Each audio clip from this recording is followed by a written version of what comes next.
Fear the unknown.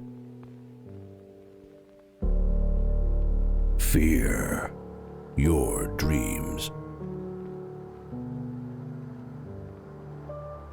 Fear what's real. Fear what hides in the shadows.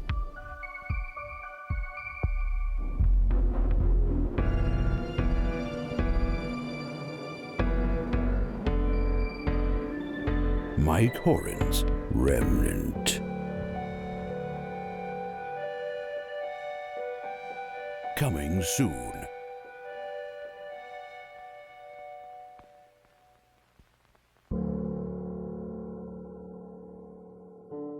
Welcome back to Remnant HQ. This is the second episode of a limited podcast series documenting the production of our feature film Remnant. I'm Andrew Davis, producer and editor here at Outlaw Films. And joining me today is executive producer and director Mike Horan. Mike, how are you? Oh, I'm good, thanks, mate. Hard to believe this is our second episode of probably about, 12 episodes or so we're going to be doing in this series. I think so, yeah. We could stretch it out as long as we want, I'm sure. There's a lot happening, so we'll just see how we go, I suppose. Yeah, that's right. So in this episode, we'll be talking about the script for Remnant and how the idea originally came to be. So on that, Mike, why don't you tell us, where did the original idea come from? Oh, exactly. Well, now I'm going to feel like I'm going to be in therapy now, going back 5 years or so with this. Might be a touchy subject, or yeah, it might be a touchy subject. Yeah, let's scratch the surface a little bit. I might be in tears soon, you know. Well, where we start. Okay, so initially, Remnant was going to be a short film, and the original title was After Grace. At the time, which is early 2017, I was looking for a story with a small cast, limited locations, and strong female characters. And of course, I wanted to put my characters through hell. And I think we've probably done that with this film, haven't we? I think so. Already, it hasn't even been shot yet. But yeah, the actors are in for a wild ride. And I hope they understand what they're getting themselves into. But they'll find out soon enough, I'm sure. That's right. Yes, exactly. Yeah, so on that, Mike, so what was the writing process like, and sort of what did it involve? Was there any sort of set process that you had, or did all the ideas just sort of start flowing naturally?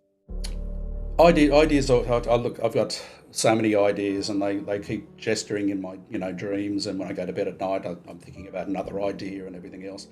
But I had this really an idea for Remnant.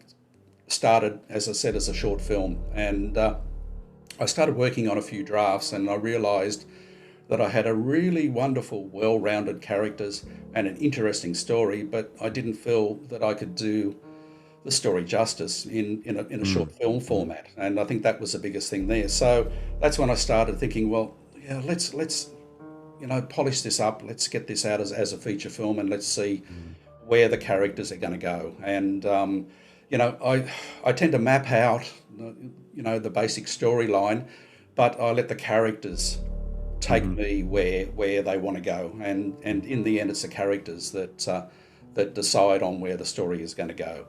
So I think we have 24 drafts in this version of it, and 20 revisions of the current script as well. So it's a lot. Yeah. So Remnant was born, and I think, look, I'm really thrilled with the way it's come up. Really thrilled. So it has a lot of depth of its characters, and I think that's one thing I've sort of talked about before, multi-layered story. And I think we're really taking the audience on a wild ride of many twists and turns, and a lot of suspense, definitely, and a lot of secrets that don't come out to the end. So we're not going to spoil that for you as well. And a lot of horror. And as the tagline says, fear what hides in the shadows. So we've got amazing actors. Our amazing leads, Megan, Izzy, Django and Nicole, are certainly going to bring Remnant to life, that's for sure. They've done a great job already, so it's only going to get better as we start shooting. So exactly. Can't wait to see what they bring to it. Oh, me either. Just Mike, we touched on this a little bit in the first episode, but why don't you sort of just go over and tell us about how John Carpenter and Dario Argento, how they influenced the tone of the script when you were writing it? Oh, definitely, definitely. Well, I think first, look, let me talk about Italian director Dario Argento. He's really inspired me, especially with his visual style. A good example of that is Suspiria, and if anyone out there has seen Suspiria, which is I think is one of is a real masterpiece of what he puts his characters through and the torment he puts them through, which is quite incredible. Now, a good example there is he used out of stock Kodak film. So all the colours would run into each other, and the reds and things like that, and it had this real feel that engulfed the audience, and it was amazing. So, Yeah, that was the first one I saw of his yeah, films, and I didn't know anything about it, and I just remember saying, "Oh, this is the reds and the blues," and it's all just so in your face. But yeah, it was definitely the first thing that you're going to notice. So oh, yeah, I definitely, can totally understand how you'd be influenced by that style and just want yeah, to no, incorporate into this. definitely, definitely. Another one, and a little bit earlier was Deep Red. Deep Red is a real murder mystery as opposed to witches and things like that in Suspiria, and just incredible scenes of well, also graphic violence as well, but done in such a way that it's part of the story, not violence for violence sake, which I think that's extremely important in a film as well. And John Carpenter, look, John Carpenter, well, he speaks for himself, doesn't he? Halloween, I think I saw that when I was 18, 17, 18, I think that when that first came out, Yeah, and, right. it was incredible, and especially his Halloween theme. It doesn't matter whether you've seen the movie or not, everybody knows it. Yeah. It's like the theme. Yeah, I heard the theme before I saw the movie, so I Yeah, was yeah, yeah.